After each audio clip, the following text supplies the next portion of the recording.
ऐसी वीडियो रोज देखने के लिए आप मेरी वीडियो को लाइक करें, इस पे कमेंट करें और अपने दोस्तों के साथ शेयर करें। और हाँ, अगर आप इस चैनल पे नए हैं तो इसे सब्सक्राइब करना ना भूलें। प्रोफेसर एलिस कुछ बोलते हुए अचानक किसी सोच में डूब गए। जब प्रोफेसर एलिस ने अनिका को सजा सुनाने की बात कही और इस तरह कुछ सोचने लगी तो सारे स्टूडेंट के चेहरे पर एक अजीब सी मुस्कुराहट आ गई। सभी लोग चाहते थे कि प्रोफेसर एलिस अनिका को इस तरह की सजा सुनाए कि अनिका उसे जिंदगी भर याद रखे। कई स्टूडेंट तो ये भी सोचने लगे थे कि प्रोफेसर एलिस अनिका को यूनिवर्सिटी कैंपस से बाहर निकाल फेंकेंगे। प्रोफेसर एलिस काफी गुस्से में लग रहे थे।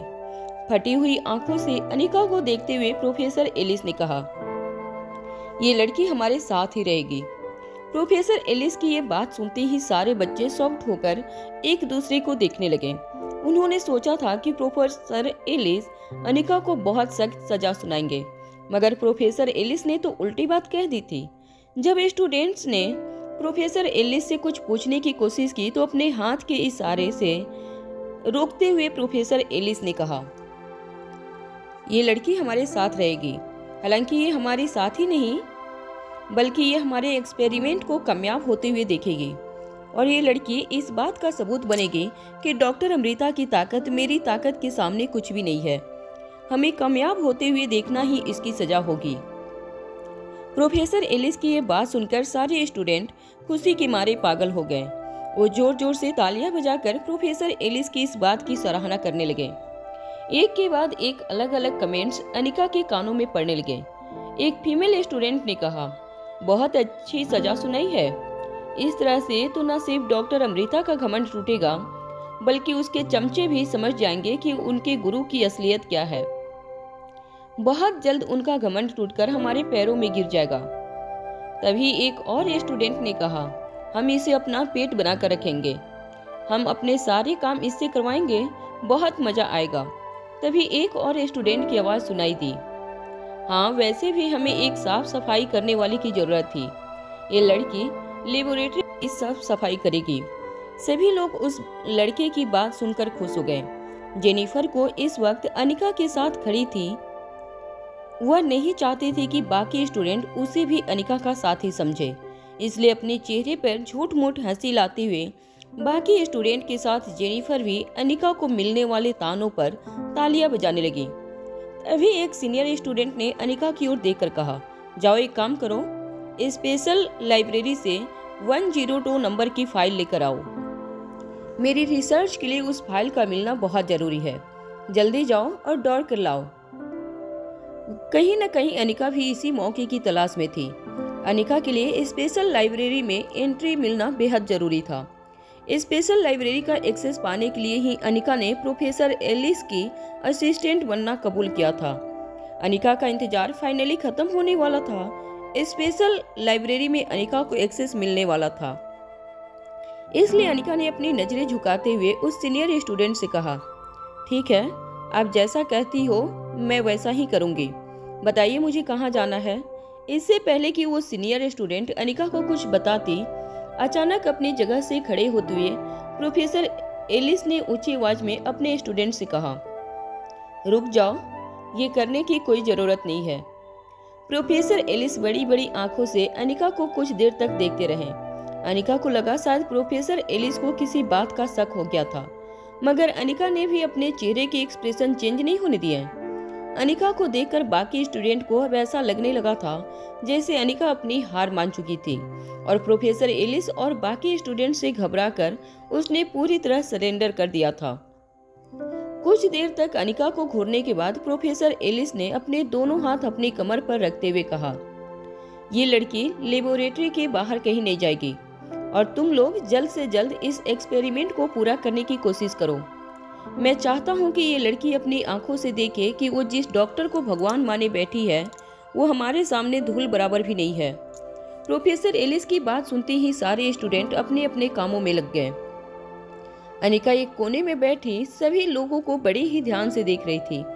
वैसे तो एस्टो यूनिवर्सिटी के ये स्टूडेंट काफी ब्राइट थे, मगर पता नहीं ऐसे बच्चों का प्रोफेसर एलिस ने किस तरह ब्रेन वॉश कर दिया था और अपने आप को भगवान मानने पर मजबूर कर दिया था।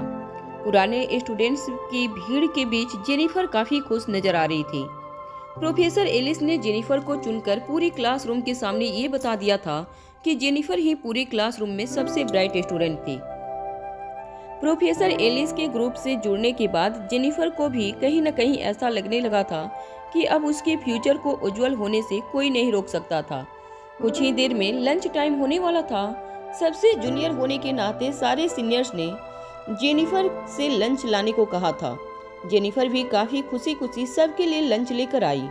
जब सारे लंच बॉक्स डिस्ट्रीब्यूट हुए तब जेनिफर को एहसास हुआ कि उन सीनियर्स ने अनिका को काउंट ही नहीं किया था और ये बात जेनिफर को बिल्कुल अच्छी नहीं लगी थी। पर जेनिफर सीनियर्स के सामने कुछ भी कह नहीं सकती थी। जेनिफर अपने लंच बॉक्स को अपने बैग में छुपाकर कोने में बैठी अनिका के पास ले गई। बैग से लंच बॉक्स निकालकर जेनिफर ने अनिका के सामने रखते हुए कहा, चलो हम दोनों ये शेयर कर लेते हैं। लगता है किसी ने ढंग से काउंट नहीं किया, एक लंच बॉक्स कम आया है। अनिका अच्छी तरह से जानती कि कोई काउंटिंग मिस्टेक नहीं हुई थी, बल्कि प्रोफेसर एलिस के चमचों ने जानबूझकर अनिका के लिए खाना नहीं मंगवाया था। मगर अनिका को इन सब बातों से कोई फर्क नहीं पड़ता था। अनिका एस्ट्रो यूनिवर्सिटी में जिस इंटेंशन से आई थी वो अब कुछ ही देर में पूरा होने वाला था। अनिका ने काफी देर से कुछ खाया नहीं था, इसलिए अपनी जगह से उठकर अनिका ने सीधे प्रोफेसर एलिस के पास जाकर कहा, मुझे लगता है कि काउंटिंग मिस्टेक की वजह से मेरा लंच बॉक्स नहीं आया है। मुझे भूख लगी है, मैं कैंटीन जाकर खाना खाकर आती हूँ। अनिका ने बड़ी ही कॉन्फिडेंस के साथ प्रोफेसर एलिस को ये बात कही थी। प्रोफेसर एलिस जानते थे कि वो अनिका को खाने से रोक नहीं सकते थे और वो ये बात भी अच्छी तरह से जानते थे कि उनके ही किसी सीनियर स्टूडेंट ने जानबूझकर अनिका के लिए लंच बॉक्स नहीं मंगवाया था। इसलिए बिना अनिका को देखे उन्होंने अपने हाथ से अनिका को बाहर जाने का इशारा करते हुए कहा, जाओ, मगर इतना याद रखना कि सिर्फ आधे घंटे का ब्रेक मिलेगा। अगर आधे घंटे में तुम वापस नहीं लौटी तो सीधे यूनिवर्सिटी के डीन से तुम्हारी कंप्लेन करूंगा और डीन को एक बार कंप्लेन गई तो तुम समझ लेना कि ये एक्सचेंज प्रोग्राम हमेशा हमेशा के लिए बंद हो जाएगा। तुम्हारे बैड बिहेवियर की ऐसी रिपोर्ट बनाऊंगा कि तुम्हारी यूनिवर्सिटी शर्मिंदा हो जाएगी। हो सकता है कि हमारी यूनिवर्सिटी के साथ साथ तुम्हारी यूनिवर्सिटी भी तुम्हें हमेशा हमेशा के लिए रस्टिकेट कर दे। अनिका को प्रोफेसर की धमकियों से कोई फर्क नहीं पड़ता था। ना ही अनिका स्टूडेंट थी और ना ही यहाँ वो प्रोफेसर से कुछ सीखने आई थी। अनिका जिस मकसद से आई थी उसे पूरा करने के लिए उसे स्पेशल लाइब्रेरी में एंट्री करनी ही थी। मगर अनिका सिर झुकाकर प्रोफेसर की धमकियां सुनने के बाद उनकी लेबोरेटरी से बाहर चली गई। कैंटीन लेबोरेटरी से काफी दूर थी, इसलिए अनिका कैंपस से गुजरते हुए कैंटीन तक जा पहुंची। अनिका को लेबोरेटरी से कैंटीन तक पहुंचने में 10 मिनट का वक्त लगा था। उन 10 मिनट में अनिका बड़े ही ध्यान से कैंपस को और कैंपस में घूमने वाले बच्चे को देख रही थी। तब अनिका को कई ऐसे स्टूडेंट नजर आ रहे थे जो बाकी स्टूडेंट से काफी अलग थे।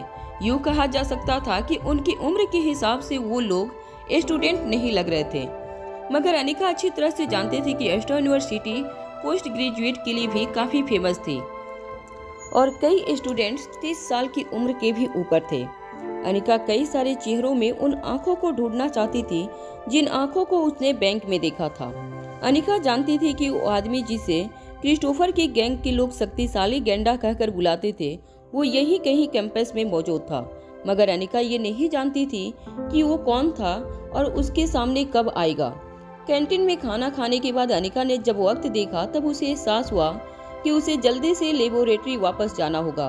मगर जैसे ही अनिका कैंटीन से बाहर निकली, अनिका के सामने एक लड़का आकर खड़ा हो गया। जब उसने अपनी नजरें उठाकर उस लड़के का चेहरा देखा तब उसे एहसास हुआ कि वो जैक था। जैक मुस्कुराकर अनिका की ओर देख रहा था। जैक ने अनिका की ओर देखकर सीटी बजाते हुए कहा, अरे मैंने आपको कहाँ कहाँ नहीं ढूंढा और आप मुझे यहाँ मिली। कमाल करती हैं। हम हैं जो आपको अपनी नजरों में बसा लेना चाहते हैं और आप हैं जो हमारी नजरों के सामने आना नहीं चाहती। जैक ने बड़े ही रोमांटिक अंदाज में अनिका से ये बात कही थी। मगर अनिका के चेहरे पर कोई रिएक्शन ना देखकर जैक ने अनिका से कहा, अरे यार थोड़ा तो इंटरेस्ट दिखाओ। अनिका ने एक हल्की मुस्कान देते हुए जैक से कहा, माफ करना जैक, मैं इस वक्त जरा जल्दी में हूँ, मुझे कहीं जाना है। तभी जैक ने अनिका का हाथ पकड़कर धीमी आवाज में कहा, देखो तुम इस तरह खुलेआम मत घुमा करो, आजकल यूनिवर्सिटी का कैंपस बहुत अनसेफ हो गया है। अनिका बड़ी ही ध्यान से जैक की बात सुनती रही। जैक ने अपनी बात आगे बढ़ाते हुए कहा, देखो तुम्हें एक राज की बात बताता हूँ। इस वक्त कैंपस में स्पेशल डिपार्टमेंट के कई एजेंट घूम रहे हैं। अनिका जैक के मुंह से ये बात सुनकर हैरान हो गई। अनिका ने जैक से पूछा, तुम्हें कैसे पता? तुम ये सब कैसे जानती हो? जैक ने आसपास देखकर ये तसल्ली कर ली कि कोई उसकी बात तो सुन नहीं रहा था ना। फिर धीमी आवाज में उसने अनिका की बात का जवाब देते हुए कहा, अरे मैं जानता हूँ, यहाँ पर कई सारे स्पेशल एजेंट घूम रहे हैं। तो मेरी बात ध्यान से सुनो। इस कैंपस में एक बेहद खतरनाक सीरियल किलर घुस आया है। वो बहुत खतरनाक है और उसी को ढूंढने के लिए स्पेशल डिपार्टमेंट वाले लोग भी यहाँ पर आए हैं। तुम्हें किसी भी तरह उस सीरियल किलर से बचकर रहना होगा। मैं जानता हूँ कि वो एक सीरियल किलर है, तो वो जरूर खूबसूरत लड़कियों को ढूंढेगा और उनका शिकार करेगा, और इस कैंपस में फिलहाल तुमसे ज्यादा खूबसूरत लड़की और कोई नहीं है। इसलिए मुझे तुम्हारी फिक्र हो रही है और मैं तुम्हें पागलों की तरह पूरे कैंपस में ढूंढ रहा था। अनिका खुद भी ये बात अच्छी तरह से जानती थी कि शक्तिशाली गेंडा कैंपस में पहुंच चुका था, मगर अनिका ये देखकर हैरान थी कि ऐसी बातें भी इतनी जल्दी कैंपस में फैल गई थी। हालांकि जैक अनिका को कमजोर समझकर उसे शक्तिशाली गेंडे से बचाने की सलाह दे रहा था, मगर अनिका मन ही मन सोच रही थी कि कब उसकी मुलाकात उस खतरनाक दरिंदे से होगी। अनिका उस शक्तिशाली गेंडे का सामना करना चाहती थी। जैक की बात पूरी होने के बाद अनिका ने उससे कहा, ठीक है, मैं अब सावधान रहूंगी, मगर इस वक्त मुझे कहीं जाना है। Excuse me. ये कहकर जैसे ही अनिका लेबोरेटरी की ओर आगे बढ़ने लगी, अनिका के मोबाइल पर फिर से निखिल का नंबर फ्लैश होने लगा। अनिका खुद भी निखिल के लिए काफी सॉरी फील कर रही थी, मगर इस वक्त अनिका किसी और मिशन में उलझी हुई थी, इसलिए कहीं न कहीं अनिका भी निखिल को अवॉइड करना चाहती थी। मगर वो निखिल की मानसिक हालत अच्छी तरह से समझती थी, इसलिए अनिका ने कुछ देर सोचने के बाद फोन उठा लिया और उसके साथ ही निखिल की कांपती हुई आवाज अनिका के कानों पर पड़ी। निखिल ने अनिका से कहा, मुझे स्पेशल डिपार्टमेंट के लोगों ने पकड़ लिया है। अनिका निखिल की बात सुनकर हैरान हो गई। अनिका ने निखिल से पूछा, क्या कह रहे हो तुम? अच्छा एक काम करो, डरो मत, मुझे बताओ इस वक्त तुम कहाँ हो? निखिल ने अनिका को जवाब देते हुए कहा, मैं अर्शा यूनिवर्सिटी के कैंपस में हूँ। निखिल का जवाब सुनकर अनिका चौंक गई। निखिल की बात सुनकर अनिका काफी हैरान हो गई थी। अनिका को दो बातें नहीं समझ में आ रही थी।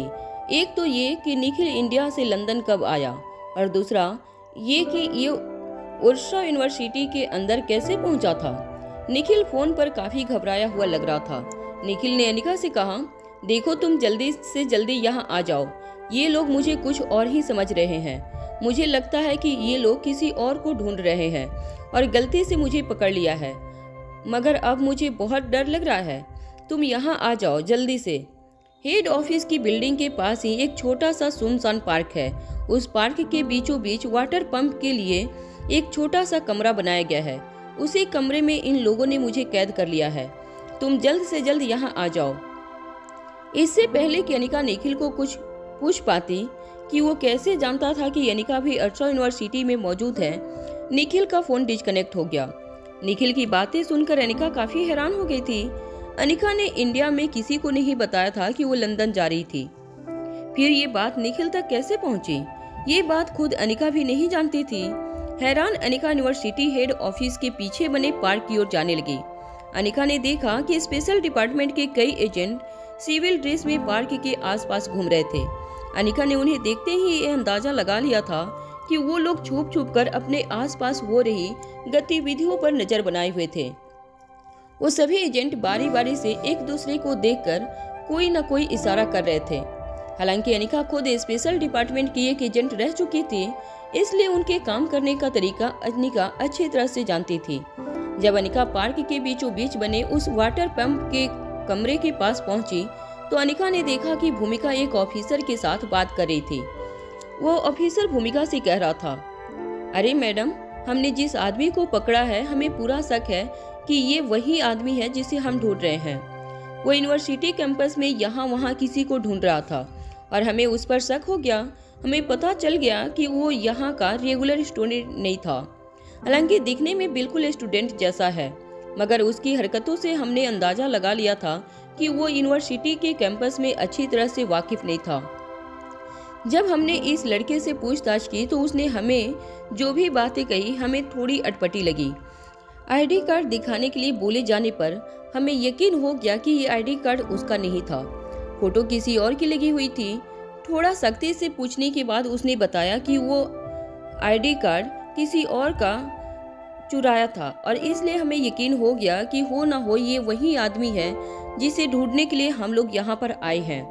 पकड़े हुए आदमी के बारे में सारी बातें सुनकर भूमिका की आंखों में एक जुनून नजर आने लगा था। भूमिका शक्तिशाली गैंडे को पकड़कर खुद अपने हाथों से सजा देना चाहती थी। वो अपने भाई की मौत का बदला लेना चाहती थी। वो अपने हाथों से उसे खत्म करना चाहती थी। अनिका ने अपने हाथों में एक किताब पकड़ रखी थी और अनिका उसे पढ़ते हुए यहाँ वहाँ टहल रही थी। अनिका अच्छी तरह से जानती थी कि स्पेशल एजेंट को किस तरह उसे चकमा देना है।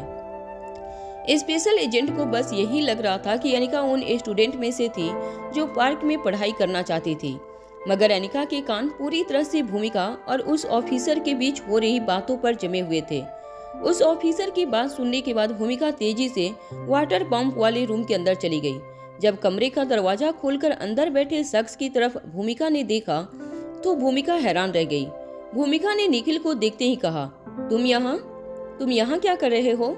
तुम्हें किसने बताया कि मैं यहाँ पर हूँ? निखिल को वहाँ देखकर भूमिका के मन में हजारों सवाल घूमने लगे। वो ये नहीं जानती थी कि निखिल को कैसे पता चला कि वो यहाँ थी। चलो किसी तरह निखिल को यह भी पता चल गया हो कि भूमिका लंदन में थी। फिर भी भूमिका के लिए ये बात काफी शॉकिंग थी कि निखिल को यह भी पता था कि वो एस्ट्रो यूनिवर्सिटी में थी। भले ही भूमिका को इन सब बातों से काफी हैरानी हो रही थी, मगर भूमिका एक बात अच्छी तरह से जानती थी कि स्पेशल डिपार्टमेंट के लोग जिसे ढूंढ रहे थे वो निखिल नहीं था। साथ ही ऑफिसरों ने भूमिका को जब निखिल के साथ बात करते हुए देखा तो भूमिका के साथ रहने वाला जूनियर ऑफिसर अरुण भूमिका के पास आकर कहने लगा, आप दोनों एक दूसरे को जानते हैं? अरुण की बात सुनते ही कमरे में दो आवाजें गूंज गई, हाँ और ना। निखिल के मुंह से इमीडिएटली हाँ निकला था, जबकि भूमिका ने ना कहा था। ऑफिसर अरुण दोनों के जवाब को सुनकर कंफ्यूज हो गया। ऑफिसर ने फिर से एक बार दोनों की ओर देखते हुए पूछा, क्या आप दोनों एक दूसरे को जानते हैं? इस बार फिर से कमरे में हाँ और ना का कंफ्यूजन था, मगर इस बार ना कहने वाला निखिल था और हाँ कहने वाली भूमिका। जब निखिल ने देखा कि भूमिका सबके सामने उसे पहचानना नहीं चाहती तो उसे लगा कि शायद भूमिका को यह कहते हुए शर्म आ रही थी कि वो उसका बॉयफ्रेंड था, जबकि भूमिका भी ये बात अच्छी तरह से जान गई थी कि अगर उसने निखिल को पहचानने से इनकार कर दिया तो वो लोग निखिल को ही उस खतरनाक ऑर्गेनाइजेशन से जुड़ा हुआ आदमी समझकर उसे अरेस्ट कर लेंगे। और उसके बाद निखिल के साथ क्या होने वाला था ये बात तो भूमिका भी अच्छी तरह से जानती थी। इसलिए निखिल को बचाने के लिए उसका निखिल को पहचानना बेहद जरूरी था। भूमिका को अपने सामने देखते ही निखिल के चेहरे पर एक रौनक आ गई थी, जबकि भूमिका के चेहरे पर निखिल को देखकर काफी गुस्सा दिखाई दे रहा था। दोनों के रिएक्शन को देखकर अरुण इतना तो समझ गया था कि जरूर दोनों के बीच में गहरी दोस्ती थी। इसलिए अपना गला साफ करते हुए ऑफिसर अरुण ने भूमिका और निखिल की ओर देखकर कहा, मुझे लगता है कि आप दोनों पहले से ही एक दूसरे को जानते हैं, इसलिए मुझे लगता है कि मुझे आप दोनों को कुछ देर के लिए अकेला छोड़ देना चाहिए। ऑफिसर अरुण अच्छी तरह से समझ गया था कि ये एक बॉयफ्रेंड गर्लफ्रेंड के बीच का मामला था, इसलिए इसमें उसका दखल अंदाजी करना सही नहीं होगा। मगर साथ ही साथ ऑफिसर ड्यूटी पर था, इसलिए कैंपस में फर्जी आईडी के साथ पकड़े गए निखिल की अच्छी तरह से छानबीन करना भी उसका फर्ज था। ऑफिसर अरुण ने भूमिका से धीमी आवाज में पूछा, ऑफिसर भूमिका, क्या आप इस लड़के को जानती हैं? मेरा मतलब है मैं ये नहीं जानना चाहता कि आपके और इसके बीच क्या रिश्ता है, मगर क्या मैं जान सकता हूँ कि इस वक्त हमें इसे अरेस्ट करना चाहिए या छोड़ देना चाहिए? भूमिका ने अपने माथे पर अपनी उंगलियां फिराते हुए ऑफिसर अरुण से कहा, नहीं, इसे अरेस्ट करने की कोई जरूरत नहीं है। मैं इसे अच्छी तरह से जानती हूँ। हम जिसे ढूंढ रहे हैं वो यह नहीं है। भूमिका की बात सुनने के बाद साथी ऑफिसर से लैप्स हो गए। ऑफिसर अरुण ने निखिल की हथकड़ियां खोलकर उसे रिहा कर दिया। जैसे ही निखिल की हथकड़ियां खुली, निखिल अपनी जगह से खड़े होकर सीधे भूमिका के पास गया। भूमिका कमरे से बाहर निकलना चाहती थी, मगर निखिल ने उसे ऐसा करने से रोक लिया। बाकी ऑफिसर्स धीरे धीरे करके कमरे से बाहर निकल गए। बाकी ऑफिसर के जाते ही निखिल ने भूमिका से पूछा, ये तुमने क्यों किया? अचानक ही मुझे छोड़कर यहाँ क्यों चली आई? तुमने मुझे बताया भी नहीं कि आखिर हुआ क्या है, मेरी गलती क्या है? भूमिका ने सख्ती से इस बात का जवाब देते हुए कहा। क्यों? गलती करो तो ही ब्रेकअप कर सकती हूँ, बिना गलती के ब्रेकअप नहीं कर सकते क्या? भूमिका की इस तरह की बेरुखी निखिल को बिल्कुल पसंद नहीं आ रही थी। निखिल ने अपनी आवाज ऊंची करते हुए भूमिका से पूछा, मगर क्या कमी रह गई मेरे प्यार में? हम दोनों एक दूसरे के साथ खुश तो थे। मैं जानता हूँ कि तुम मुझसे प्यार करती हो, फिर ये सब क्यों कर रही हो? मुझे समझ में नहीं आ रहा है, क्या ये कोई मजाक है? अगर यह मजाक है तो प्लीज इसे बंद करो। ये मजाक मुझसे बर्दाश्त नहीं हो रहा है। भूमिका ने इस बात पर अपनी आवाज ऊंची करते हुए निखिल से कहा, इतने दिनों में तुम ये भी नहीं जान पाए कि मुझे मजाक करना बिल्कुल पसंद नहीं है।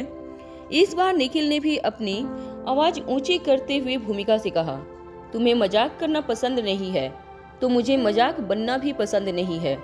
भूमिका अच्छी तरह से जानती थी कि निखिल इतनी आसानी से मानने वाला नहीं था। भूमिका ने अपने दोनों हाथ अपनी कमर पर रखते हुए कहा, देखो मेरी बात ध्यान से सुनो, मैं तुम्हें पसंद नहीं करती हूँ और इसीलिए तुमसे ब्रेकअप करना चाहती हूँ। जैसे ही भूमिका ने ये बात कही, भूमिका ने अपनी नजरें झुका ली। निखिल अच्छी तरह से जानता था कि भूमिका जो कुछ भी कह रही थी वो झूठ था। निखिल ने भूमिका के दोनों कंधे पकड़ते हुए कहा, तुम झूठ बोल रही हो, तुम्हारी आंखों में दिख रहा है कि तुम झूठ बोल रही हो। अरे मैंने पिछले कई दिनों से तुम्हारे साथ वो वक्त गुजारा है जो शायद मेरी जिंदगी के सबसे बेहतरीन पल थे। मैंने तुम्हारी आंखों में पढ़ लिया था कि तुम भी मुझसे उतना ही प्यार करती हो जितना मैं तुमसे करता हूँ। तुम्हारा वो स्पर्श, तुम्हारा प्यार करने का तरीका, सब कुछ झूठ नहीं हो सकता। अगर झूठ होता तो मैंने पहचान लिया होता, मगर तुम मुझसे प्यार करती हो और ये बात सच है। भूमिका बार बार निखिल से अपनी नजरें चुरा रही थी। निखिल को अवॉइड करके भूमिका ने जब बाहर निकलने की कोशिश की तो निखिल भूमिका के रास्ते में आकर कहने लगा, मैंने तुमसे कहा था ना कि तुम जो कहोगी मैं वो करूँगा, और आज तक तुमने जो कुछ भी कहा है वो सब कुछ मैंने किया है। बताओ मुझे कहाँ कमी रह गई थी? निखिल की यह बात सुनने के बाद भूमिका ने निखिल की आंखों में आंखें डालकर कहा, हाँ ये सच है कि तुमने मुझसे कहा था कि मैं जो कुछ भी तुमसे कहूँगी वो तुम करोगे, तो चलो वक्त आ गया है कि मैं जो कहूँ वो तुम करो। भूमिका की बातों में निखिल को कहीं न कहीं अपने रिलेशनशिप के ठीक होने की उम्मीद दिखाई देने लगी थी। निखिल ने कहा, बस तुम एक बार कहो मुझे क्या करना है, मैं तुम्हारे लिए वो सब कुछ करूँगा।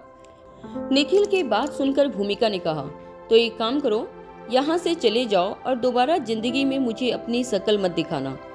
इस बार निखिल के लिए भी पानी सर के ऊपर चला गया था। निखिल ने अपनी आवाज ऊंची करते हुए भूमिका से कहा, बंद करो ये सब कुछ, प्लीज बंद करो ये ड्रामा और कहो मुझसे कि तुम भी मुझसे उतना ही प्यार करती हो जितना मैं तुमसे करता हूँ। इस बार भूमिका ने निखिल को जोर से थप्पड़ लगाते हुए कहा, बंद करो ये बकवास, बच्चों वाली हरकतें करना बंद करो। तुम जैसे कई लड़कों के साथ मैं फ्लर्ट कर चुकी हूँ, तुम पहले नहीं हो और आखिरी भी नहीं रहोगे। ये बात अच्छी तरह से समझ लो। अब मेरा दिल तुमसे उब चुका है और मैं चाहती हूँ कि तुम हमेशा हमेशा के लिए मेरी जिंदगी से चले जाओ। भूमिका के कड़वे शब्द जहर की तरह निखिल के दिल में उतर गए थे, मगर तब भी निखिल को यकीन नहीं था कि जो कुछ भी भूमिका कह रही थी वो सच था। सच तो पिछले कुछ दिनों में निखिल ने भूमिका की आंखों में पढ़ा था। वो जानता था कि भूमिका भी उसे उतना ही प्यार करती थी जितना वो उसे। निखिल गिड़गिड़ाते हुए भूमिका से कहने लगा, मुझे मत छोड़ो प्लीज, मेरे साथ ऐसा मत करो, मैं तुम्हारे बिना जी नहीं सकता। तब अचानक ही भूमिका ने अपनी जेब से एक चेक बुक निकालकर निखिल के सामने रखी और कहा, अब मैं समझी तुम क्या चाहते थे। ये लो, इसमें जितनी चाहे रकम भर लो और हमेशा हमेशा के लिए दफा हो जाओ मेरी जिंदगी से। भूमिका का ये बर्ताव देखकर भूमिका और निखिल की बातें सुन रही अनिका भी हैरान हो गई थी। उसने कभी सोचा नहीं था कि भूमिका का ऐसा रूप भी वो देखेगी। भूमिका का बर्ताव और भूमिका की बातें निखिल को बहुत हर्ट कर रही थी। निखिल को ऐसा लग रहा था जैसे उसे दुनिया में जिस पर सबसे ज्यादा विश्वास था वही उसे जहर का प्याला पिला रही थी। निखिल के प्यार को पैसों से तौलकर भूमिका ने निखिल का दिल बुरी तरह से तोड़ दिया था। भूमिका के दिए हुए चेक को फाड़ते हुए निखिल ने भूमिका से कहा, तुम यह सब क्यों कर रही हो? मैं अच्छी तरह से जानता हूँ कि तुम इस वक्त बस मुझे टालने के लिए यह सब कुछ कर रही हो। तुमने खुद मुझसे कहा था कि तुम मुझसे बहुत प्यार करती हो। पिछले दिनों में मैंने तुम्हारे साथ जो वक्त गुजारा, क्या तुम उसकी कीमत लगाना चाहती हो? तो सुनो, मेरी मोहब्बत की कीमत बस तुम्हारी जिंदगी है। मैंने तुमसे सच्चा प्यार किया है और मैं अपनी पूरी जिंदगी तुम्हारे नाम कर चुका हूँ और बदले में मैं तुम्हारी जिंदगी अपने नाम होते हुए देखना चाहता हूँ। भूमिका ने इस बात पर अपने एक हाथ से अपने बालों को लहराते हुए कहा, प्लीज यह सड़ी हुई घटिया लाइनें बोलना बंद करो, जरा होश में आओ। इस तरह के रिलेशनशिप तो मैंने 1000 बार किए हैं और तोड़े हैं, उसमें कौन सी नई बात है? और कम ऑन, तुम भी जरा मैच्योरिटी दिखाओ। अब मैं तुम्हें आखिरी वार्निंग दे रही हूँ, चुपचाप यहाँ से चले जाओ वरना ऐसे जुर्म में अंदर करूंगी कि कभी बाहर नहीं निकल पाओगे। इससे पहले कि निखिल और कुछ कह पाता, भूमिका ने अचानक ही अपनी दोनों बाहें खोलकर अपने सामने खड़े ऑफिसर अरुण के गले में डाल दी। भूमिका ने ऑफिसर अरुण से कहा, ऑफिसर, वैसे एक बात मैं तुम्हें बताना ही भूल गई। इस केस से जुड़ी कुछ ऐसी बातें हैं जो मैं तुम्हारे साथ डिस्कस करना चाहती हूँ। अगर आज रात फ्री हो तो मेरे कमरे में आ जाओ, जरा डिटेल्स में डिस्कशन करेंगे तो केस जल्दी सुलझ जाएगा। ऑफिसर अरुण ने भी भूमिका की कमर में हाथ डालते हुए कहा, श्योर ऑफिसर, सच कहूँ तो पिछले कई दिनों से मैं भी तुम्हारे साथ ही इस केस को डिटेल में डिस्कस करना चाहता था। आज आपने डिटेल डिस्कशन के बारे में बात करके यह साबित कर दिया है कि आप अपनी टीम के साथ कितने कोऑपरेटिव हैं। पास खड़ा निखिल अरुण और भूमिका को इस तरह बात करते हुए देखकर अपनी आंखों पर यकीन नहीं कर पा रहा था। भूमिका और अरुण बाहों में बाहें डालकर आपस में कुछ बातें करते हुए वहां से चले गए। एक बड़ी सी बिल्डिंग के पीछे जाकर तुरंत ऑफिसर अरुण ने भूमिका की कमर से हाथ निकालते हुए कहा, आई एम सॉरी ऑफिसर, क्या है कि अगर एक्टिंग करनी है तो पूरी तरह से कैरेक्टर में घुसना पड़ता है और एक दूसरे के साथ टीम में काम करना है तो एक दूसरे के सिग्नल्स को भी पहचानना बहुत जरूरी है। मैं समझ गया कि आप उस लड़के से पीछा छुड़ाना चाहती हैं और इसलिए अचानक ऐसी बातें कर रही हैं, मगर मेरी एक्टिंग स्किल को भी आपको दाद देनी चाहिए। मैं भी बिल्कुल कन्विंसिंग एक्टिंग की है। भूमिका ने बस हल्की सी मुस्कान देते हुए अरुण की एक्टिंग को अप्रिशिएट किया। भूमिका किसी गहरे विचार में थी, यह बात उसके चेहरे से साफ साफ पता चल रही थी। अरुण ने भूमिका से पूछा, मैं पूछ सकता हूँ कि ऐसा क्या किया था आपके बॉयफ्रेंड ने जो आप इस तरह से उसके साथ ब्रेकअप करना चाहती हैं? अरुण के सवाल पर भूमिका ने तेज नजरों से अरुण की ओर देखा और कहा, तुमसे किसने कह दिया कि वह मेरा बॉयफ्रेंड है? अरुण ने भूमिका की इस बात पर मुस्कुराते हुए कहा, कम ऑन ऑफिसर, अब इतना तो कोई बच्चा भी गेस कर सकता है और फिर हम तो स्पेशल डिपार्टमेंट के हैं। कुछ देर बाद भूमिका ने कहा, वह मेरा बॉयफ्रेंड है नहीं था, अब हमारे बीच में कुछ नहीं रहा।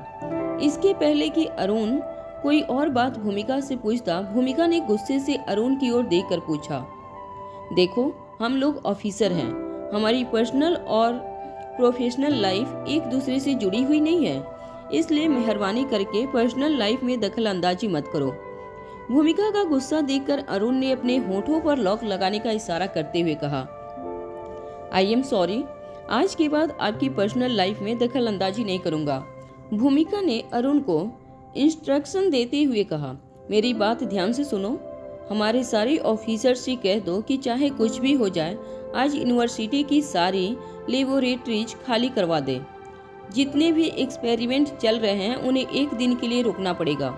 वह खतरनाक दरिंदा खून का प्यासा हो चुका है। अगर हमने जरा सी भी गलती की तो हो सकता है कि यूनिवर्सिटी में और भी कई जाने जाएं और हम किसी भी कीमत पर किसी और की या स्टूडेंट या प्रोफेसर की जान नहीं जाने दे सकते। हमें किसी भी हालत में उस खतरनाक दरिंदे को पकड़ना है। इसके बाद अरुण ने भूमिका को सैल्यूट किया और वहां से चला गया। यह सारी की सारी बातें अनिका ठीक भूमिका और अरुण के पीछे खड़ी बड़ी ही गौर से सुन रही थी। जब भूमिका ने मुड़कर पीछे देखा तो अनिका को वहां देखकर चौंक गई। इससे पहले कि अनिका भूमिका से कोई सवाल कर पाती, भूमिका ने अनिका से कहा, देखो अनिका, तुमने बहुत गलत किया। निखिल को यह बताकर कि मैं यहाँ हूँ। तुमने ऐसा करने की कोई जरूरत नहीं थी। अनिका खुद भी नहीं जानती थी कि निखिल आखिर लंदन कैसे पहुंचा और उसे कैसे पता चला कि भूमिका अस्ट्रो यूनिवर्सिटी में मौजूद थी। मगर अनिका यह भी जानती थी कि निखिल एक प्रोफेशनल हैकर था। हो सकता है कि भूमिका की या अनिका के फोन की लोकेशन हैक करके निखिल यहाँ तक पहुंचा हो। मगर इस वक्त अनिका का यह जानना बहुत जरूरी था कि आखिर भूमिका और निखिल के बीच में अचानक क्या हुआ था। अनिका ने भूमिका से पूछा, भूमिका, अगर कोई ऐसी बात है जो बात करके सुलझाई जा सकती है तो फिर मुझे लगता है कि तुम दोनों को एक बार मिलकर बात कर लेनी चाहिए। भूमिका ने इस बात पर अनिका से कहा, तुम इस मामले से दूर ही रहो तो अच्छा है। बात सिर्फ इतनी सी है कि अब मैं उसके साथ रहना नहीं चाहती। सिंपल। क्या मुझे इतनी भी आज़ादी नहीं कि मैं अपनी जिंदगी के बारे में खुद डिसीजन ले सकूं? अनिका ने इस बात का जवाब देते हुए कहा, मगर यहाँ सवाल सिर्फ तुम्हारी जिंदगी का नहीं है, निखिल की जिंदगी का भी है। इससे पहले कि अनिका की बात पूरी होती, भूमिका ने अनिका को रोकते हुए कहा, निखिल के लिए भी यही अच्छा है कि वह मुझसे दूर रहे। अनिका समझ नहीं पा रही थी कि आखिर भूमिका उससे क्या छुपा रही थी।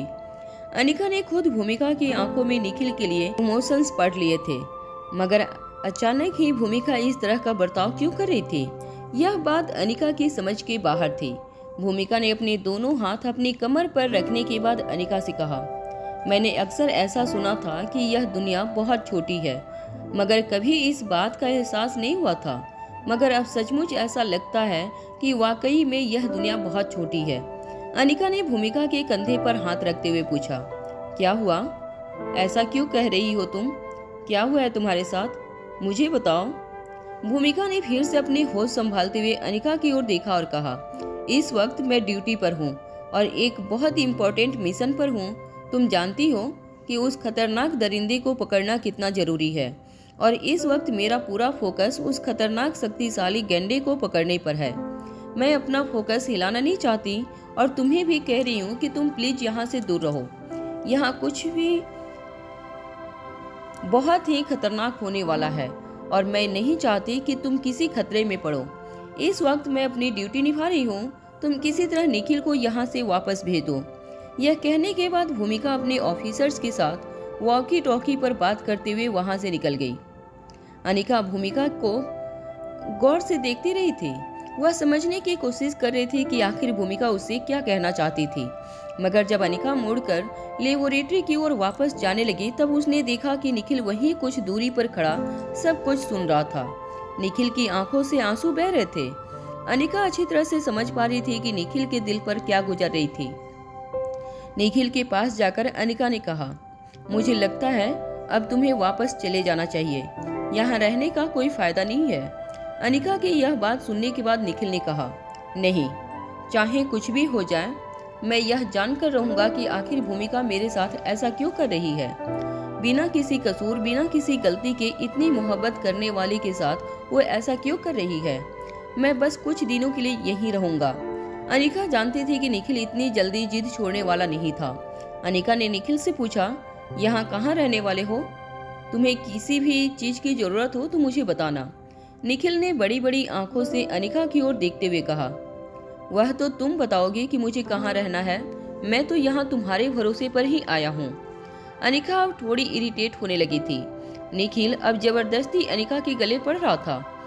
अनिका ने निखिल से कहा, अरे भाई, इतना तो कमा ही लेते हो कि यहाँ पर अपने लिए एक होटल रूम का इंतजाम कर सको, मेरे गले क्यों पड़ रहे हो? निखिल ने इस बात का जवाब देते हुए कहा, अरे तुम तो अच्छी तरह से जानती हो कि मेरे पीछे साइबर क्राइम वाले हाथ धोकर पड़े हैं। इंटरनेशनल साइबर सिक्योरिटी स्कैम के मामले में मेरा नाम यूरोप के देशों में बहुत बदनाम है। मैंने तुमसे कहा था ना कि एक कंपनी के लिए एक प्रोग्राम बनाते वक्त मुझे थोड़ी गड़बड़ हो गई थी। जिसकी वजह से उन लोगों ने मुझे एक डेंजरस हैकर करार दे दिया। इसलिए अपनी आईडी पर तो मैं यहाँ कहीं रुक नहीं सकता। अब मैं यहाँ पर ट्रेवल करके आया हूँ तो वे लोग अलर्ट जरूर हो गए होंगे कि मैं लंदन पहुँचा हूँ। मगर यहाँ अपनी आईडी पर किसी होटल में रूम बुक करवाता हूँ तो 5 मिनट के अंदर वह लोग मुझे अरेस्ट करके ले जाएंगे। अनिका ने एक गहरी लंबी सांस छोड़ते हुए कहा, तो ठीक है, चलो मेरे साथ। मैं तुम्हारे लिए यहीं पास के एक होटल में कमरा बुक करवाती हूँ। अनिका निखिल को सिटी के पास वाले एक होटल में ले गई। उसके लिए 5 दिनों का किराया भरने के बाद उससे बोली, इन 5 दिनों में तुम्हें जो कुछ भी पता लगाना है तुम्हारी और भूमिका के रिलेशनशिप के बारे में वह पता लगा लो। उसके बाद अगर यहाँ रहना है तो मेरे भरोसे मत रहना। निखिल को यह बात कहकर जब अनिका पलटकर वापस जाने लगी तब निखिल ने फिर से अनिका का रास्ता रोकते हुए पूछा, क्या तुम मुझे बता सकती हो कि भूमिका यहाँ किस मिशन पर आई है? अनिका जानती थी कि वह निखिल को सारी डिटेल्स नहीं बता सकती थी, इसलिए शॉर्ट में निखिल को समझाते हुए अनिका ने कहा, देखो वह खतरनाक मिशन पर यहाँ पर आई है। एक सीरियल किलर को पकड़ना है और उसी को पकड़ने के लिए इतनी सिक्योरिटी टाइट की गई है। पूरी बात समझने के बाद निखिल ने अनिका से कहा, भूमिका को इतनी खतरनाक ड्यूटी नहीं करनी चाहिए। अरे कहाँ वह फूल जैसी लड़की और कहाँ यह खतरनाक दरिंदे। इतने खतरनाक मिशन पर जाने की जरूरत ही क्या थी भूमिका को? मुझे लगता है कि मुझे भी आज रात भूमिका पर नजर रखनी होगी। आखिर मुझे भूमिका की सिक्योरिटी के बारे में भी तो सोचना है। जैसे ही निखिल ने ये बात कही, अनिका ने निखिल को ऊपर से नीचे तक देखा। निखिल एक दुबला पतला सा लंबा सा लड़का था। निखिल को देखकर ऐसा लगता था जैसे उसके शरीर में सिर्फ हड्डियां ही हड्डियां थी, मांस कहीं नजर नहीं आता था। कभी कभी तो अनिका को यह भी फील होता था कि आखिर भूमिका निखिल के प्यार में पड़ी कैसे। हालांकि निखिल दिखने में काफी स्मार्ट था और एक काफी टैलेंटेड लड़का था, मगर जहां खतरनाक लोगों के साथ लड़ाई की बात आए तो अनिका जानती थी कि खतरनाक फाइटर्स को सिर्फ एक ही मुक्के में निखिल को ढेर कर सकते थे।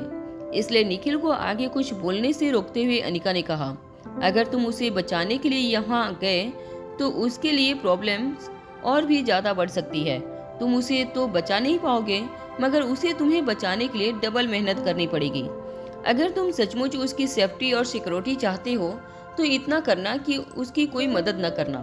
मगर निखिल ने मन ही मन सोच लिया था कि वह आगे क्या करने वाला था। निखिल अनिका की इस बात से काफी नाराज हुआ था। निखिल को कॉन्फिडेंस था कि वह भूमिका को बचाने के लिए पूरी तरह से तैयार है। निखिल के कंधे पर हाथ रखते हुए अनिका ने कहा, तुम कुछ दिन यहाँ रहो और यह पता लगाने की कोशिश करो कि आखिर तुमसे कहाँ गलती हुई है। इसके अलावा और कोई काम करने की जरूरत नहीं है। यह कहने के बाद अनिका निखिल की होटल से वापस यूनिवर्सिटी जाने के लिए निकल गई। परेशान निखिल काफी देर तक जाती हुई अनिका को देखता रहा। यूनिवर्सिटी में पहुंचने के बाद अनिका को एहसास हो चुका था कि प्रोफेसर एलिस उसे अब काफी परेशान करने वाले थे। प्रोफेसर एलिस ने आधे घंटे का वक्त दिया था, मगर अनिका के ब्रेक को आधे घंटे से काफी ज्यादा वक्त गुजर चुका था। अनिका किसी भी हालत में जल्द से जल्द फाइल नंबर 004 तक पहुंचना चाहती थी, मगर अब तो अनिका को बस मौके का इंतजार करना था। प्रोफेसर एलिस ने अनिका को स्पेशल लाइब्रेरी में एक्सेस देने से मना कर दिया था। अनिका के पास एक और तरकीब थी कि वह प्रोफेसर मनोज के प्रोजेक्ट के शुरू होने का वेट करे, फिर उसकी असिस्टेंट बनकर उसे आसानी से वह एक्सेस मिल सकती थी। मगर अनिका नहीं जानती थी कि प्रोफेसर मनोज के प्रोजेक्ट को और कितना वक्त लगने वाला था। इसलिए वह चुपचाप प्रोफेसर एलिस की लेबोरेटरी की ओर अपने कदम बढ़ाने लगी। अनिका किसी गहरी सोच में चल रही थी। यूनिवर्सिटी कैंपस को अब तक अनिका ने अच्छी तरह से जांच और परख लिया था। अनिका को यूनिवर्सिटी की इंटरनल सिक्योरिटी को चकमा देना काफी आसान लग रहा था, मगर अनिका यह भी अच्छी तरह से जानती थी कि वह शक्तिशाली गेंडा अनिका की हर चाल पर नजर बनाए हुए होगा। अगर अनिका किसी तरह सिक्योरिटी को चकमा देकर स्पेशल लाइब्रेरी के अंदर पहुंच भी जाती तो शक्तिशाली गेंडे को यह पता चल जाएगा कि फाइल नंबर 004 उसी स्पेशल लाइब्रेरी में है। इसलिए स्पेशल लाइब्रेरी के अंदर जाने के लिए अनिका को कोई ठोस कारण चाहिए था, और वह कारण उसे सिर्फ प्रोफेसर एलिस के प्रोजेक्ट से जुड़ने की वजह से मिल सकता था।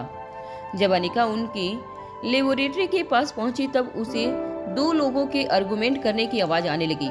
दोनों आवाजें काफी जानी पहचानी थी। जब अनिका ने लेबोरेटरी के पास जाकर देखा तो प्रोफेसर एलिस भूमिका से कह रहे थे, पर इस तरह आप कैसे अपनी मनमानी कर सकती हैं? आप जानती नहीं कि अंदर क्या चल रहा है। मैं इस दुनिया को बदलने वाला आविष्कार करने वाला हूँ। बहुत जल्द आप लोगों को पता चल जाएगा कि मैं कौन हूँ, और आप इस तरह जो मेरे साथ बात कर रही हैं, आपको एक दिन पछतावा होगा। भूमिका ने अपने दोनों हाथ अपनी कमर पर रखते हुए प्रोफेसर एलिस से कहा, अरे आविष्कार तो तब कर पाएंगे जब आप जिंदा रहेंगे। आविष्कार करने के चक्कर में अपने साथ साथ इन मासूम बच्चों की भी जान को खतरे में डाल रहे हैं आप। मैंने आपसे कहा ना, सिक्योरिटी का मामला है। आपको ये लेबोरेटरी 5 बजे तक किसी भी हालत में खाली करनी ही होगी। प्रोफेसर एलिस ने अपनी आवाज ऊंची करते हुए भूमिका से कहा, मैं अच्छी तरह से जानता हूँ कि तुम यह सब क्यों कर रही हो। तुम सिर्फ मेरा प्रोजेक्ट रुकवाने के लिए यह सब कुछ प्लान करने आई हो। भूमिका ने भी अपनी आवाज ऊंची करते हुए कहा, आप समझने की कोशिश क्यों नहीं कर रहे हैं? यह जो सीरियल किलर है वह बहुत ही खतरनाक है। वह खास किस्म के लोगों को टारगेट कर रहा है। मैं आपकी और आपके स्टूडेंट्स की सेफ्टी के लिए आपसे कह रही हूँ कि मेहरबानी करके 5 बजे से पहले लेबोरेटरी खाली कर दीजिए। अपनी लेबोरेटरी का दरवाजा बंद करके बाहर आते हुए प्रोफेसर एलिस ने बगल वाली लेबोरेटरी की ओर इशारा करते हुए कहा, तो जरा मुझे बताइए कि क्या इस लेबोरेटरी के लोगों को खतरा नहीं है? खतरा तो सभी लोगों के लिए बराबर होगा। आप सिर्फ मेरी ही लेबोरेटरी को क्यों खाली करना चाहती हैं? भूमिका के ठीक पीछे खड़े ऑफिसर अरुण ने बड़ी शांति से बात समझाते हुए कहा, बात यह है कि इस बार जिस सीरियल किलर को हम ढूंढने की कोशिश कर रहे हैं वह सिर्फ बायोमेडिसिन और जेनेटिक्स से जुड़े हुए लोगों को अपना शिकार बना रहा है। यह बगल वाली लेबोरेटरी में जो प्रोजेक्ट चल रहा है उसका बायोमेडिसिन के साथ कोई लेना देना नहीं है, और इसीलिए हम सिर्फ उन लोगों को अलर्ट करके लेबोरेटरी खाली करवा रहे हैं जिनका नाता बायोमेडिसिन और जेनेटिक्स से है। यह आपकी ही सेफ्टी के लिए है। ऑफिसर अरुण की बात सुनने के बाद प्रोफेसर एलिस ने भूमिका की ओर देखकर कहा, मैं अच्छी तरह से जानता हूँ कि तुम यह सब लोगों की साजिश है। मैं बेवकूफ नहीं हूँ। मैं पिछले कई सालों से इस यूनिवर्सिटी का एक रिप्यूटेड प्रोफेसर हूँ। जेनेटिक और बायोमेडिसिन में मैंने पीएचडी हासिल कर रखी है। तुम लोग मुझे बेवकूफ समझने की गलती मत करना। मैं अच्छी तरह से जानता हूँ कि डॉक्टर अमृता के कहने पर तुम लोग यहाँ आकर मेरा प्रोजेक्ट रुकवाना चाहते हो। यह मेरे खिलाफ अमृता की साजिश है। यह मैं अच्छी तरह से जानता हूँ। डॉक्टर अमृता ने भी इस प्रोजेक्ट को पूरा करने की काफी कोशिश की थी, मगर वह इसे पूरा नहीं कर पाई। मेरे भी कई सोर्सेज हैं जिन्होंने मुझे बताया है कि इस वक्त डॉक्टर अमृता किसी पेशेंट से नहीं मिल रही हैं, क्योंकि वह किसी खास प्रोजेक्ट पर काम कर रही हैं। क्या मैं नहीं जानता कि वह खास प्रोजेक्ट कौन सा है? वह मुझसे पहले यह प्रोजेक्ट पूरा करके दुनिया को यह दिखाना चाहती हैं कि वह मुझसे ज्यादा तेज है।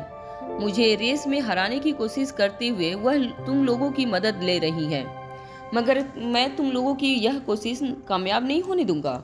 यह प्रोजेक्ट मेरा ड्रीम प्रोजेक्ट है और दुनिया के सामने इसे सबसे पहले मैं ही लाऊंगा। दूर खड़ी अनिका यह सारी बातें ध्यान से सुन रही थी।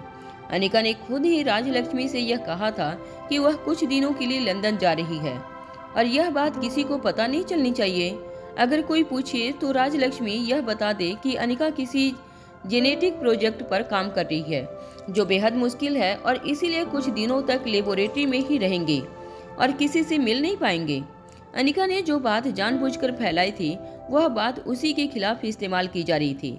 गुस्से से तिलमिलाए प्रोफेसर एलिस ने अपनी बात आगे बढ़ाते हुए कहा, मैं अब तक अच्छी तरह से जान चुका हूँ कि तुम्हें उसी ने अभी यहाँ पर भेजा है, मगर मैं तुमसे डरने वाला नहीं हूँ। चाहे जो कुछ भी हो जाए, मेरा यह प्रोजेक्ट, मेरा एक्सपेरिमेंट तब तक नहीं रुकेगा जब तक यह पूरा नहीं हो जाता।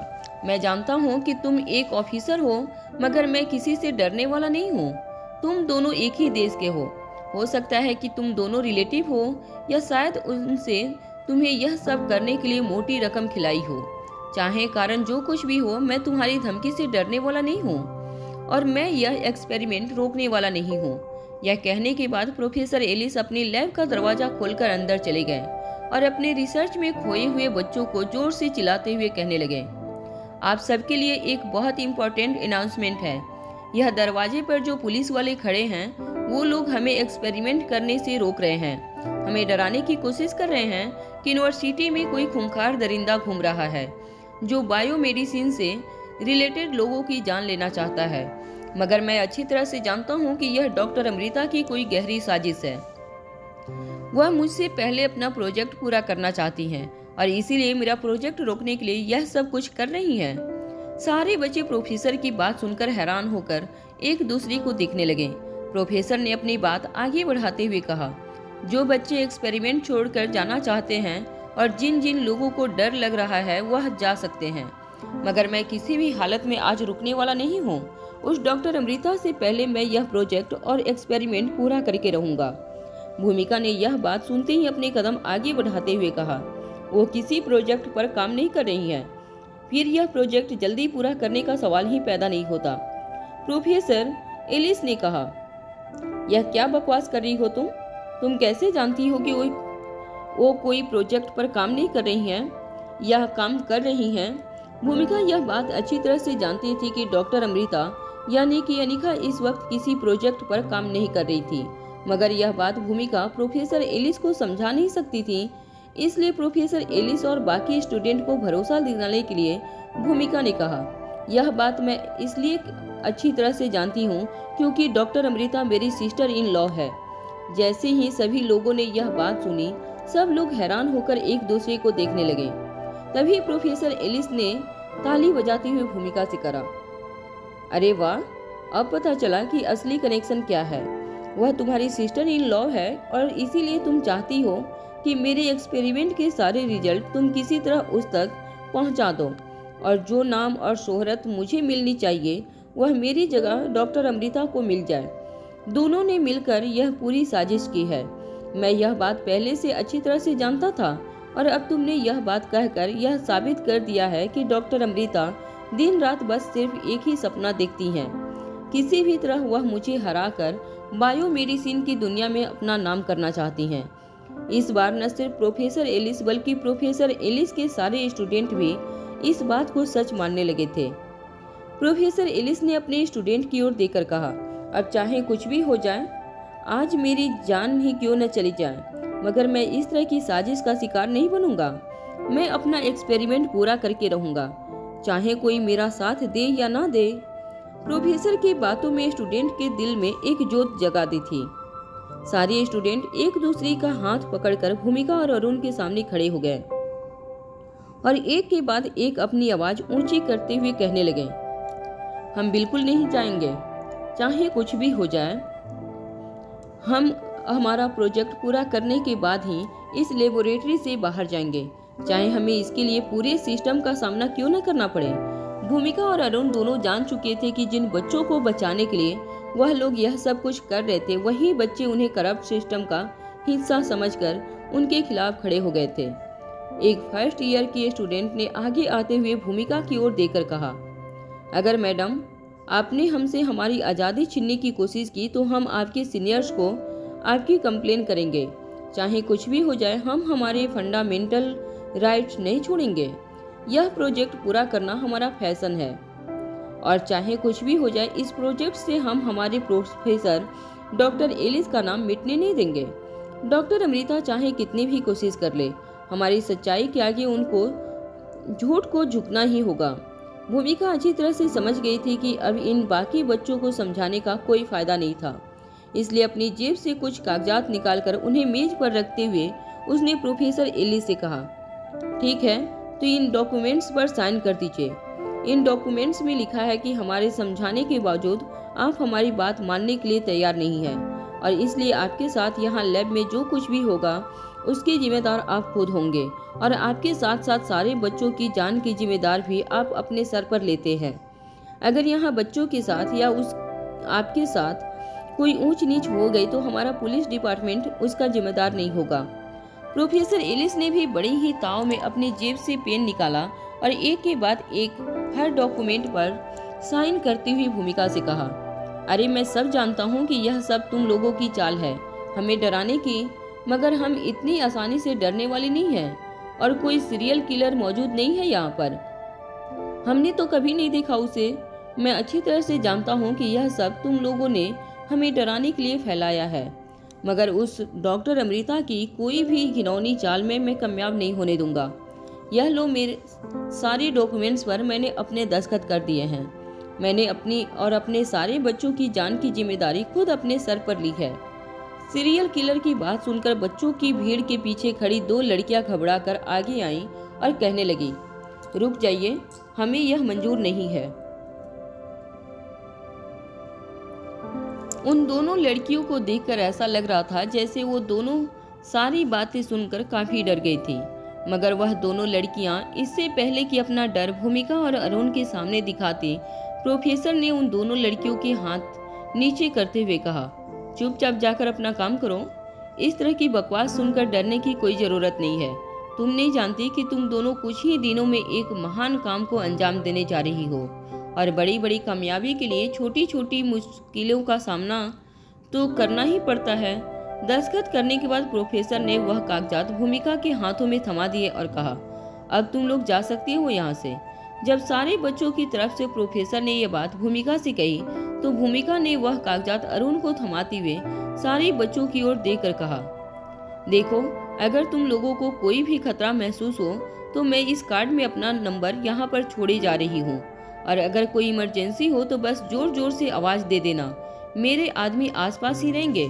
हम लोग जल्द से जल्द तुम्हारी मदद के लिए यहाँ पहुँचेंगे। बच्चों और प्रोफेसर की सिक्योरिटी देना भूमिका और उसके डिपार्टमेंट का फर्ज था।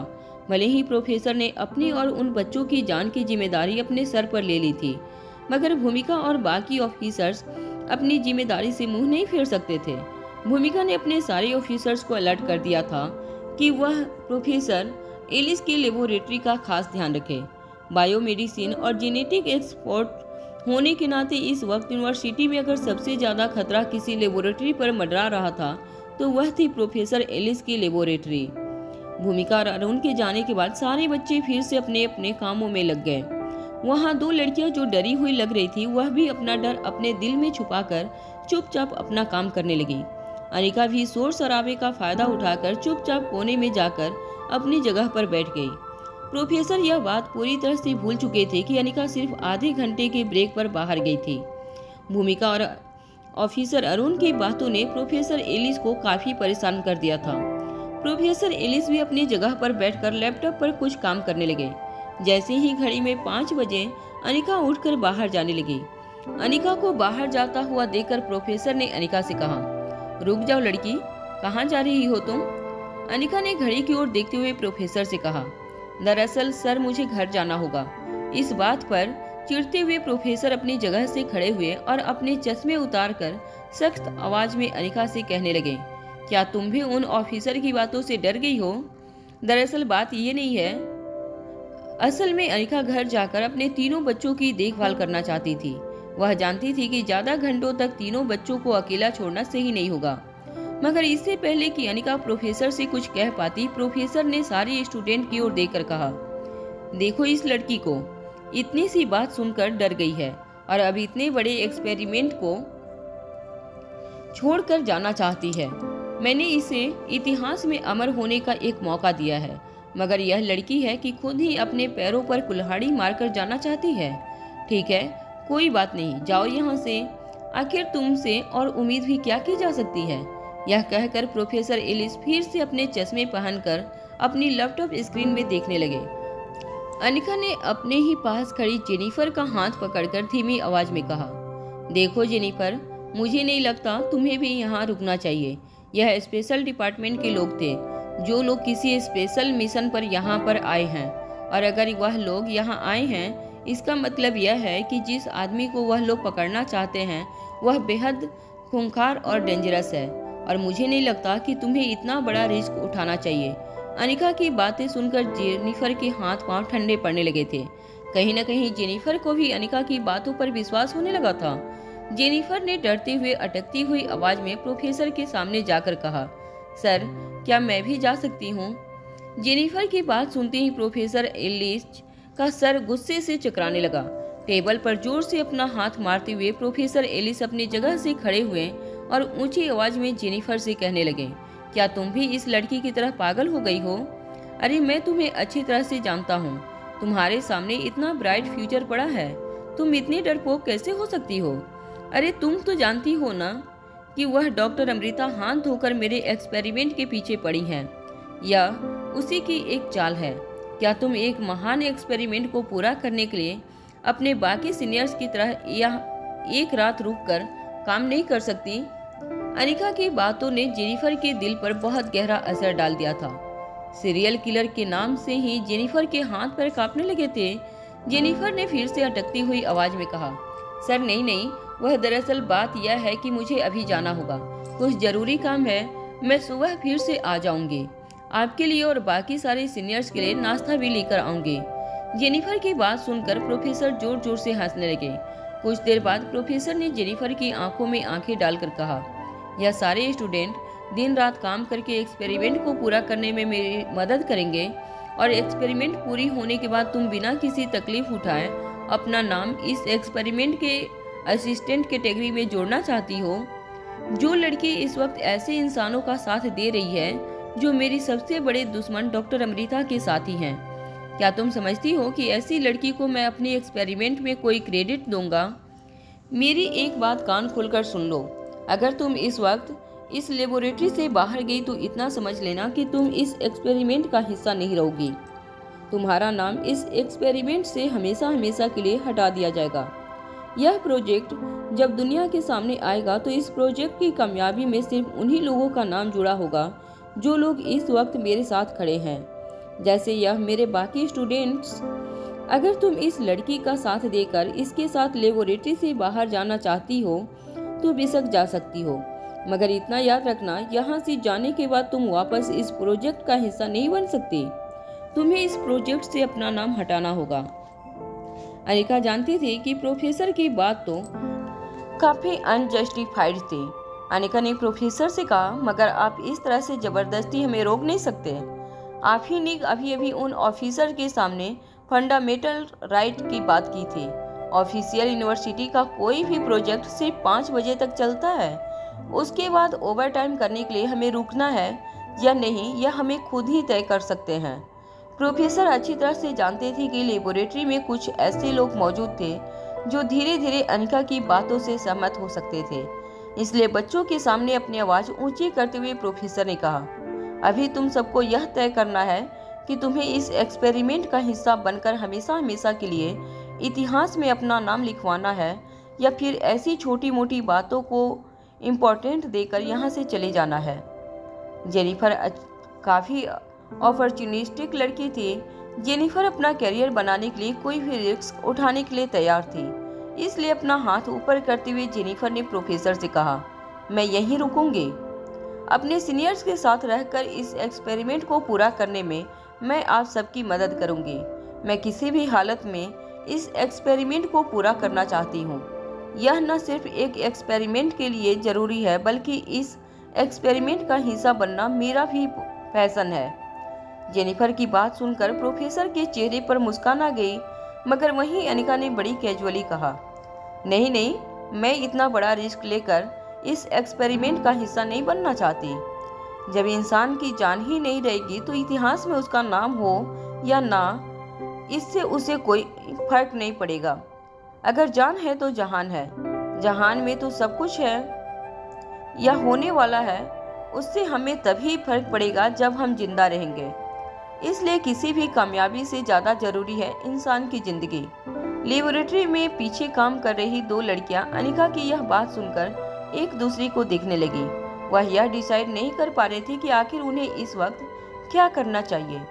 एक तरफ उन्हें उस सीरियल किलर का डर था, तो दूसरी तरफ इस बात का भी डर था कि अगर वह दोनों अनिका के साथ लेबोरेटरी से निकल गईं तो प्रोफेसर उन्हें उस प्रोजेक्ट से बेदखल कर देंगे, जो उनके करियर के लिए काफ़ी नुकसानदायक हो सकता था। वह दोनों लड़कियां चुपचाप अपना काम करती रहीं। अनिका की तरह प्रोफेसर के खिलाफ जाने की उन दोनों लड़कियों में हिम्मत नहीं थी। जब अनिका ने देखा कि कोई भी और स्टूडेंट उसके साथ लेबोरेटरी से बाहर नहीं निकलना चाहता था, तो अनिका ने भी अपने कंधे हवा में उछालते हुए बाकी स्टूडेंट से कहा, ऑल द बेस्ट, अपना ख्याल रखना, फिर मिलेंगे। यह कहते हुए अनिका लेबोरेटरी से बाहर चली गई। 20 मिनट के ड्राइव करने के बाद अनिका अपने घर पहुंची। अनिका जानती थी कि तीनों बच्चे अनिका को बहुत मिस कर रहे होंगे। आज लेबोरेटरी में ज़्यादा वक्त गुजारने की वजह से अनिका काफ़ी लेट घर पहुंची थी। अनिका ने जब अपनी कार पार्क की तो वह यह देखकर चौंक गई कि उसके घर का दरवाज़ा खुला था। अनिका तेजी से दौड़कर जब घर के अंदर दाखिल हुई तो उसने देखा कि रीना तीनों बच्चों के सामने एक सोफे पर बैठी थी। नन्ही सी रिया जोर जोर से रीना के साथ बातें करके उसे अपने और अपने भाइयों के बारे में किस्से सुना रही थी। अनिका ने जब गौर से रीना को देखा तो रीना काफी घबराई हुई लग रही थी। वह बस रिया की बातों को सुनने का ढोंग कर रही थी और बीच बीच में रिया की बातों पर हल्की सी मुस्कान दे रही थी। बच्चों के ठीक सामने एक टी पो रखी हुई थी, वहीं पर एक बड़ी सी केक रखी थी। अनिका उस केक को देखकर समझ गई थी कि रीना बच्चों के लिए केक लेकर आई थी, मगर अभी केक किसी ने भी नहीं खाई थी। रिया ने अपने सामने बैठी रीना से कहा, आंटी, आपने केक तो बहुत खूबसूरत बनाई है, उम्मीद है कि टेस्ट में भी बिल्कुल वैसी ही होगी। रिया की बात सुनने के बाद रीना ने धीमी आवाज में कहा, आप लोग टेस्ट करके बताइए कैसी बनी है। रीना की आवाज सुनकर ऐसा लग रहा था जैसे वह बच्चों के साथ भी बात करने में काफी घबरा रही थी। इस बार रीना के बाल पहले से कुछ कम बिखरे हुए लग रहे थे। जगह जगह से रीना के कपड़े फटे हुए थे, मगर उसके कपड़े बिल्कुल साफ थे। बच्चों के साथ बात करते हुए जब अचानक रीना की नज़र घर के अंदर आई अनिका पर पड़ी तो उसे जैसे एक शौक लगा। वो अपनी जगह से उठकर अनिका से कहने लगी, मैडम, मैं यूं ही बच्चों से मिलने चली आई थी। रीना को अपनी जगह पर बैठने का इशारा करते हुए अनिका ने कहा, अरे बैठो बैठो, और यह मैडम कहने की कोई ज़रूरत नहीं है। मेरा नाम प्रीति है तो तुम मुझे प्रीति कह के बुला सकती हो। रीना को बहुत अकवार्ड लग रहा था कि वह इस तरह से किसी को नाम से बुलाए। अपने एक हाथ से अपना दूसरा हाथ मसलते हुए रीना ने अनिका से कहा, वह मैं आप लोगों के लिए केक लाई थी, मैंने सोचा इसी बहाने आपको थैंक यू कह दूं। अनिका ने रीना से पूछा, मुझे क्यों थैंक यू कहना चाहती हो? रीना ने अटकती हुई आवाज में जवाब देते हुए कहा, अगर आप नहीं होती तो पता नहीं सुकेश के साथ क्या होता। मेरी वजह से सुकेश एक बहुत बड़ी मुसीबत में फंस गया था। उसकी नौकरी जा सकती थी, मगर आपकी वजह से न सिर्फ उसकी नौकरी बची है बल्कि उसकी प्रमोशन भी हुआ है, और इसीलिए मैं आपको थैंक्स कहने आई हूँ। मुझे लगता है अब मुझे चलना चाहिए। रीना की बातें सुनकर अनिका को ऐसा लग रहा था जैसे रीना ने रटी रटाई बातें उससे कही थी। बातें तो वह कर रही थी, लेकिन वह जो बोल रही थी वह किसी और ने उसे सिखाया था। अनिका अच्छी तरह से जानती थी कि यह किसकी हरकत है। अनिका ने जब धीरे से अपनी खिड़की का पर्दा हटाकर बगल वाले घर की ओर देखा तो सुकेश बड़े ही ध्यान से अनिका के घर की ओर देख रहा था। अनिका समझ नहीं पा रही थी कि आखिर सुकेश ऐसा क्यों कर रहा था और उसके क्या इंटेंशन थे।